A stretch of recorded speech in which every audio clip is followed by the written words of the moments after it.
Minsan, pag subo mo ng pagkain, kasama na yung langaw na yun. So what they did, the community complained to the City Health. Tama. Nung nag-complain, pinuntahan ng sanitation inspector. Yung nakita ko sa TV, hindi pinapasok yung sanitation inspector. Hanggang gate lang. Hindi lang isa, kundi dalawa, tatlo yung nakita ko sa TV. Pero sa kanila pala, ang tawag doon, obstruction. Ang ibig sabihin pala noon, pag may obstruction, 5,000 Singaporean dollar fines or 3 months jail. Alright? Next. So kaya, inisip ko, ano pa bang ginawa nila? Public education. There is a website, I don't know if we have, I'm sorry kung hindi ko alam, but ito yung isa sa mga practices nila. Merong government-sponsored website na lahat ng information about pest, vermin pest, nandun na. Yung mga data, nagkakasakit, anong sakit dala, yung mga live informations about the status of infestation. In fact, mayroon silang tinatawag na app, yung app, kung hindi ako nakakamali, My Invite. Sinubukan kong i-download, tinry ko. Doon malaman mo kung live talaga ang data. Kung meron bang infestation sa palibot mo or sa neighborhood. Ganun sila ka-high-tech. So everything about vermin is in there. Next. And then they uses new technologies such as data monitoring and pest surveillance system. In fact, robotic na yung gamit nila to collect data. I don't know kung meron na tayo, robotics. Meron na nga silang robot na taga-spray, yung hindi maabot ng tao, ng manual spraying, may robot na nag-spray. So because of that, naisip ko, how can I say or confirm na itong sistema na ito is effective? Paano ko malaman na effective nga ito? Baka hindi naman. High-tech lang tingnan pero the same din yung result. So what I did is we make a comparative data analysis to confirm nga, oo nga, effective nga itong mga ginagawa nila. So what we have here is this, a comparative vector-borne disease data in 2025. Singapore versus Philippines. First, let's talk about dengue. In 2025, again, yung data na to, kinuha namin sa National Environment Agency ng Singapore. So, the veracity of this, hindi ko ma-confirm sa'yo na talagang 100%, but this is the data that I can present. 4,000 cases noong 2025, while we have 123,000 as of August 2025. Ang layo. With regards to death, meron silang 4. Then we have 437 plus deaths. Kasi pwede itong lumubo kasi August pa yung data na nakuha, na-collect natin. For leptospirosis, they have 66 cases in 2025. Tayo, meron tayong significant surge of 426 cases in Cebu alone. In Cebu alone. Hindi ba ito nationwide? Alright? The next, pinag-aralan din namin yung comparative foodborne illnesses. Meron silang matrix na tinatawag incidence rate. Ang sabi nila sa Singapore, 23 people per 100,000 Singaporeans nagkasakit ng foodborne diseases. While in the Philippines, it is highly unreported and estimated up to 100 times, not 100%. 100 times, meaning 23 times 100. That's 2,300 per 100 Filipinos. And then for major outbreaks, 187 cases linked to ready-to-eat meals in 2025. That's for Singapore. Tayo, large scale of outbreaks. Example given, 400 cases in local festivals or school canteens. Isang incidente lang, tapos yung isang tao nila.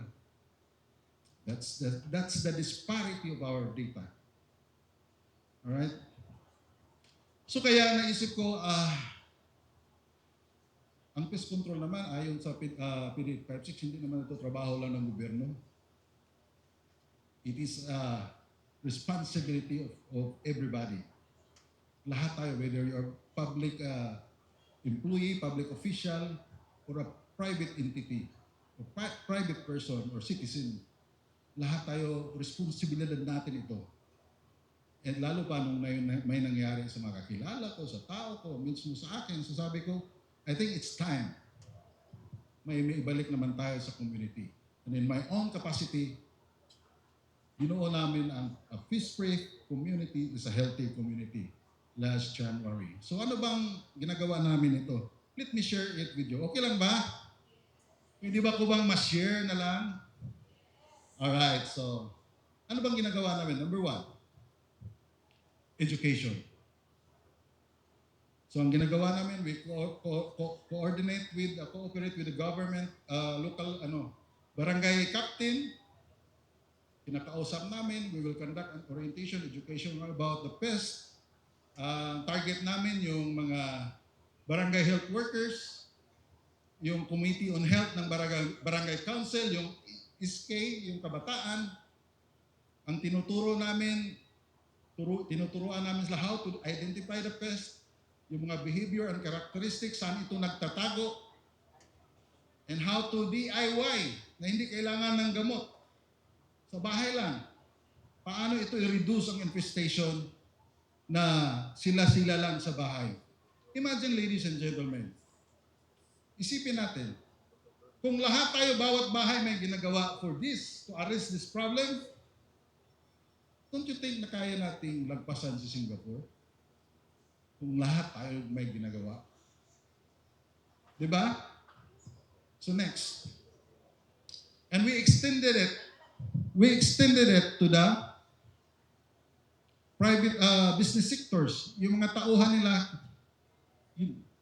pinatawag namin, kanda kaming orientation, how to maintain the sanitation within the vicinity sa workplace nila, paano i-identify yung mga potential harborages, breeding places ng mga peste na ito to reduce the cases na mayroong makakasakit or surge of infestation, and then we encourage them to use it sa sarili ng mga bahay. Kagaya yung sa mga ginawa namin sa barangay, yung mga barangay health workers, we encourage them to teach every household. Kasi sila mismo nandun sa ground. Turuan ninyo, paano i-DIY, kung may daga, anong gagawin, at paano paglinis. So, education. Next, we also do community service. Kahit maliit, kahit isang sityo lang muna. Kasi hindi naman ako si Superman, hindi ako si Bill Gates na billionaire to fund for this project. Pero at least maumpisahan, bearing in mind na at least meron akong nagawa in this certain area na pwedeng to lessen the possibility of somebody will contract the disease dahil at least merong ginawa. So we do it, maliit lang na mga activities. Next. And then we also help those LGUs na nabisita namin na walang mga local ordinance. This is very important kasi na-observe ko, kawawa yung sanitation inspector, walang ngipin. Tama ba? Kasi walang lokal na batas. May national, yes. Pero may si local executive, meron siyang, alam mo yung local government code natin, meron siyang area niya yun eh. He can decide whether whatever laws na pwede at saka hindi pwede to implement. May batas tayo, kulang sa ngipin dahil it is based in the national law. So, para bang kailangan natin ng local ordinance to at least to give the sanitation inspector the ngipin to enforce the law. So ang ginagawa namin, nagkanda kami ng mga presentation sa local health board.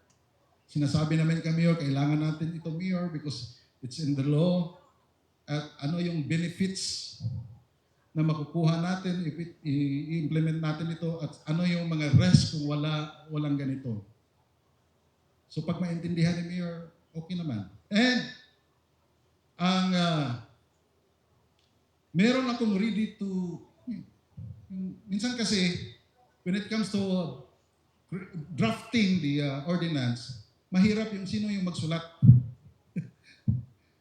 So ang ginawa ko, meron akong ready to use na guide or ordinance na editable.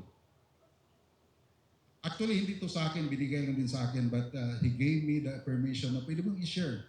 So for those who want to develop a local ordinance sa mga bayan-bayan nila,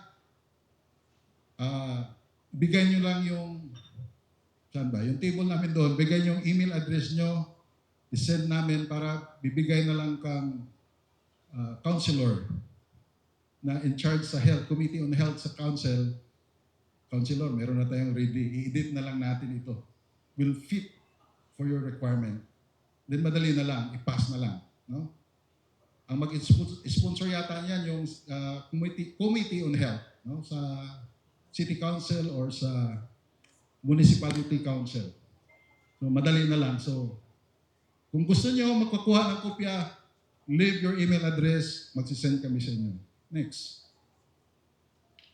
So, again, balikan natin yung IRR ng PD 856, particularly 7.1.4. Vermin control must be a partnership between the private and the government sectors. Tama ba? It is everybody's responsibility. So to close this presentation, allow me to read. Meron akong kunting sinulat. Don't worry, madali lang ito, very short. Pero sinulat ko lang para hindi ko makalimutan at ma-present ko ng maayos sa inyo.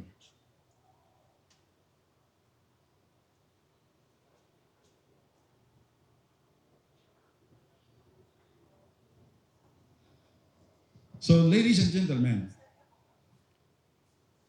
I stand here with firm conviction that vermin control is a shared responsibility. It is not a burden for one sector alone, but a challenge that demands unified front. By aligning government oversight with private sector agility, we can achieve a level of success that has long been out of reach. We look to the benchmarks like Singapore not just to replicate them, but to prove the true Filipino consistency and commitment we can meet and even surpass those standards. This is a worthwhile endeavor for our public health and national pride. I hope that in the near future, under the leadership of ASIP, ASIP officials, we can launch a landmark joint project working hand in hand. We can address this problem, significantly lower these cases, and ensure a healthier future for every Filipino. Together, let us build a cleaner and safer country. Thank you, ladies and gentlemen, and good afternoon. But before I step down from the stage, balikan muna natin yung countdown. Ilan kayo nagkasakit while I'm speaking here? So we have for dengue, 32, food poisoning, 764 and still counting, gastroenteritis, 65. But ladies and gentlemen, as I have said, if we are working together, we can drag this down to the minimum for our community. Ladies and gentlemen, once again, mabuhay, good afternoon. Thank you. Once again,